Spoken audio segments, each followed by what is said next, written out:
નમસ્કાર વિદ્યાર્થી મિત્રો, હું સંજય ગોહેલ આપ સર્વ વિદ્યાર્થી મિત્રોનું હાર્દિક સ્વાગત કરું છું.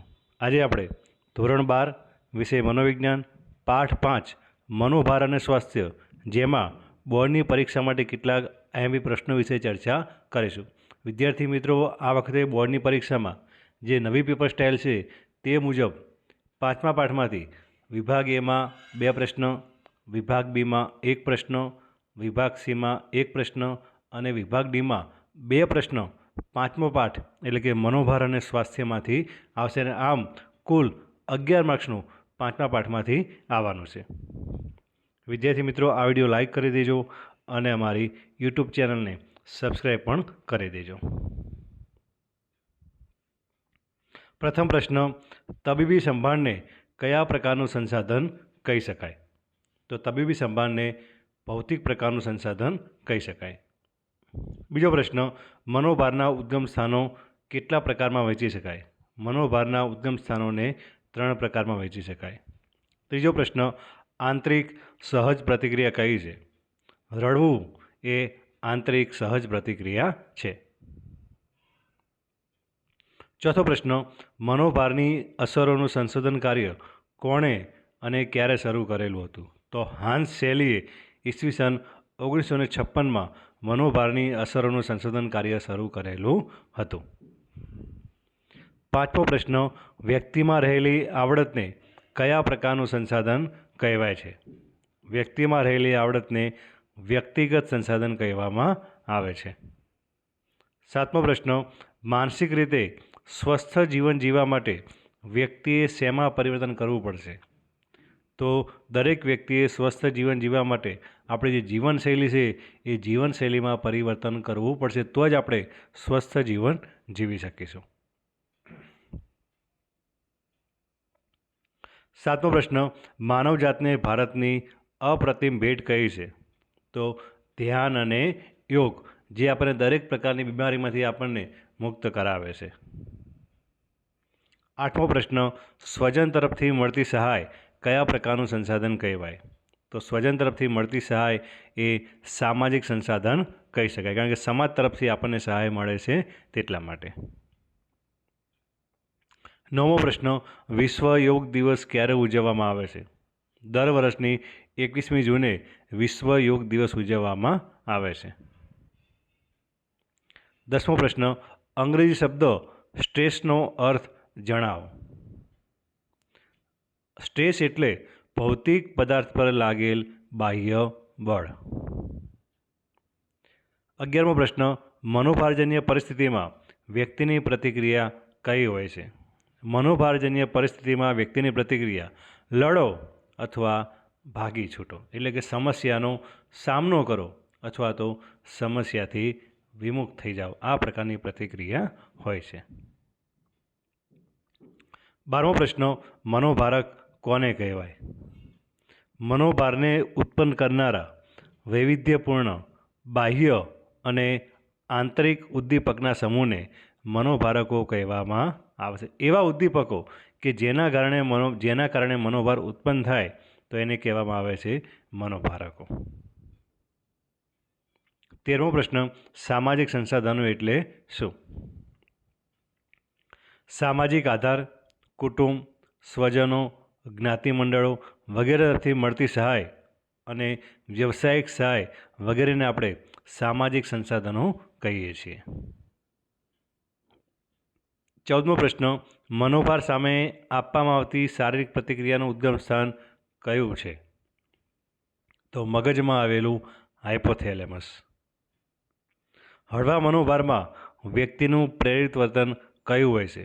જ્યારે કોઈ પણ વ્યક્તિને હળવો મનોભાર હોય તો તેનું જે વર્તન છે એ વર્તન ધ્યેય પ્રાપ્તિનું હોય છે અને જે આપણા કાર્યમાં સુધારો લાવે છે, જેમ કે ખાવું, આક્રમક બનવું વગેરે.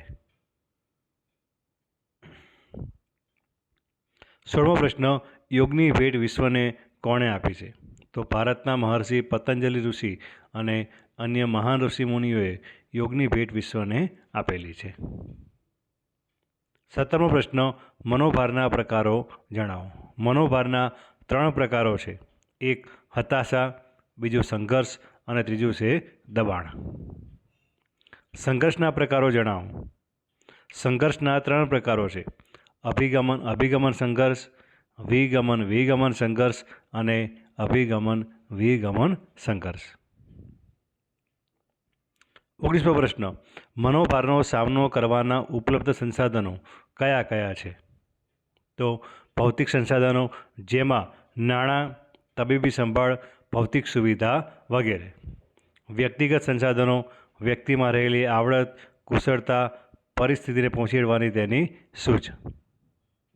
સામાજિક સંસાધનો, જેમાં સામાજિક આધાર, કુટુંબ, સ્વજનો, જ્ઞાતિ મંડળો તરફથી મળતી સહાય કે વ્યાવસાયિક સહાય વગેરે. પરીક્ષામાં પ્રશ્ન આવે, ભૌતિક સંસાધનો કયા કયા છે, વ્યક્તિગત સંસાધનો કયા કયા છે, અથવા તો સામાજિક સંસાધનો કયા કયા છે.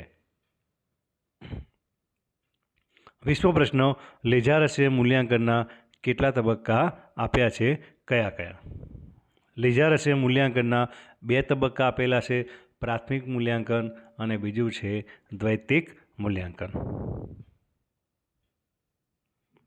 21મો પ્રશ્ન, મનોભારના ઉદ્ગમ સ્થાનો કેટલા છે, કયા કયા? મનોભારના ઉદ્ગમ સ્થાનો 3 છે. એક આઘાતજન્ય બનાવો, બીજું છે જીવનની તાજેતરની ઘટનાઓ અને ત્રીજું છે રોજિંદી મુશ્કેલીઓ. આ પ્રશ્ન વિભાગ ડીમાં પણ આવી શકે. તો આઘાતજન્ય બનાવોમાં કોઈ આગ લાગવી, ધરતીકંપ થવો, પૂર આવવું, વાવાઝોડું આવવું, યુદ્ધ થવું, ત્રાસવાદ થવો કે અપહરણ થવું, આ બધા જે બનાવો છે એને આપણે આઘાતજન્ય બનાવો કહી શકીએ. જીવનની તાજેતરની ઘટનાઓમાં અચાનક આપણા નજીકના કોઈ સંબંધીનું મૃત્યુ થવું, લગ્ન કે છૂટાછેડા થવા, રહેવાના સ્થાનમાં આવેલું પરિવર્તન, અચાનક ક્યાંક આપણે રહેવાની જગ્યા બદલવાની થાય તો એ જીવનની તાજેતરની ઘટનાઓ કહી શકાય. અથવા તો કોઈ ઈજા થવી, નોકરીમાંથી નિવૃત્ત થવું કે કોઈ આર્થિક બાબત હોય તો આ બધી ઘટનાઓનો સમાવેશ જીવનની તાજેતરની ઘટનાઓમાં કરવામાં આવે છે. રોજિંદી મુશ્કેલીઓ, જેમાં નોકરી કરતી ગૃહિણીએ ઘરનું કામ કરવાનું, બાળકોની સંભાળ રાખવાની, દૂરના સ્થળે નોકરી જવામાં મુશ્કેલી થવી, પરીક્ષા આપવા જતાં ટ્રાફિકમાં ફસાવું વગેરેને આપણે રોજિંદી મુશ્કેલીઓ ગણી શકીએ. 22મો પ્રશ્ન, મનોભાર સામેની પ્રતિક્રિયાઓ કઈ કઈ છે? મનોભાર સામેની પ્રતિક્રિયાઓ 4 પ્રકારની છે. એક શારીરિક પ્રતિક્રિયાઓ, બીજી વાર્તનિક પ્રતિક્રિયા, ત્રીજી બોધાત્મક પ્રતિક્રિયા અને ચોથી છે આવેગાત્મક પ્રતિક્રિયાઓ. 23મો પ્રશ્ન, હતાશા એટલે શું? લક્ષ્ય પ્રાપ્તિના માર્ગમાં આવતા અવરોધના પરિણામે લક્ષ્ય સુધી પહોંચી ન શકવાના કારણે ઊભી થતી માનસિક પરિસ્થિતિ એટલે હતાશા. આપણે જે પણ કંઈ લક્ષ્ય નક્કી કર્યું હોય અને આપણે કોઈ અવરોધના કારણે લક્ષ્ય પ્રાપ્ત ન કરી શકીએ અને એ સમયે આપણી જે પરિસ્થિતિ હોય તેને હતાશા કહેવામાં આવે છે. સંઘર્ષ એટલે શું? વ્યક્તિ સમક્ષ જ્યારે 2 કે 2થી વધારે વિકલ્પો હોય અને તેમાંથી કોઈ એક વિકલ્પ પસંદ કરવાનો થાય ત્યારે ઊભી થતી અનિર્ણયાત્મકતાની માનસિક સ્થિતિ એટલે સંઘર્ષ. એટલે કે એવા સમયે આપણે કોઈ પણ નિર્ણય લઈ શકતા નથી ને એ સમયે આપણા મનમાં એક સંઘર્ષ ચાલે છે. દબાણ એટલે શું? વ્યક્તિ સમક્ષ ઊભી થતી વાસ્તવિક કે કાલ્પનિક માગને પહોંચી વળી શકાશે કે નહીં તેવા વિચારમાંથી ઊભી થતી માનસિક સ્થિતિ એટલે દબાણ. મનોભારને પહોંચી વળવાની પ્રવિધિઓ કઈ કઈ છે? મનોભારને પહોંચી વળવાની 3 પ્રવિધિઓ છે. એક સમસ્યા કેન્દ્રિત અથવા તો કાર્ય કેન્દ્રિત પ્રવિધિઓ, બીજી છે આવેગ કેન્દ્રિત પ્રવિધિઓ અને ત્રીજી છે અહમ બચાવ કેન્દ્રિત પ્રવિધિઓ એટલે કે બચાવ પ્રવૃત્તિઓ. મનોભારની અસરો. મનોભારની 2 અસરો છે, શારીરિક અસરો અને બીજી છે મનોવૈજ્ઞાનિક અસરો. મનોશારીરિક રોગો એટલે શું? મનોશારીરિક રોગો એટલે કે એવા રોગો કે જેનું કારણ મનોવૈજ્ઞાનિક છે પરંતુ તેના પરિણામો શારીરિક રોગના રૂપમાં દેખાય તો તેને કહેવાય મનોશારીરિક રોગો.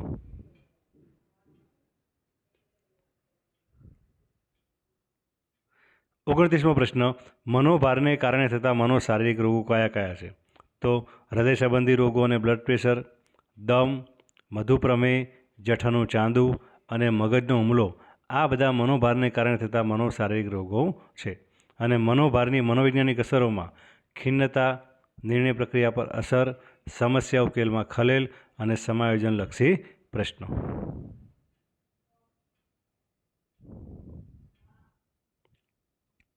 માનસિક સ્વાસ્થ્ય એટલે શું? WHO મતે માનસિક સ્વાસ્થ્ય એટલે વ્યક્તિની શારીરિક, માનસિક, સામાજિક અને આધ્યાત્મિક દ્રષ્ટિએ સંપૂર્ણપણે સારાપણાની અવસ્થા. 32મો પ્રશ્ન, માનસિક સ્વાસ્થ્ય સુધારણાના ઉપાયો જણાવો. તો માનસિક સ્વાસ્થ્ય સુધારણાના 8 ઉપાયો છે: આહાર, કસરત, યોગ અને ધ્યાન, જીવનશૈલીમાં પરિવર્તન, શિથિલીકરણની પ્રવૃત્તિઓ, સકારાત્મક અભિગમ, સંગીત, સમયનું વ્યવસ્થાપન. થેન્ક યુ વિદ્યાર્થી મિત્રો. આ વિડીયો લાઈક કરી દેજો અને મારી યુટ્યુબ ચેનલને સબસ્ક્રાઈબ પણ કરી દેજો.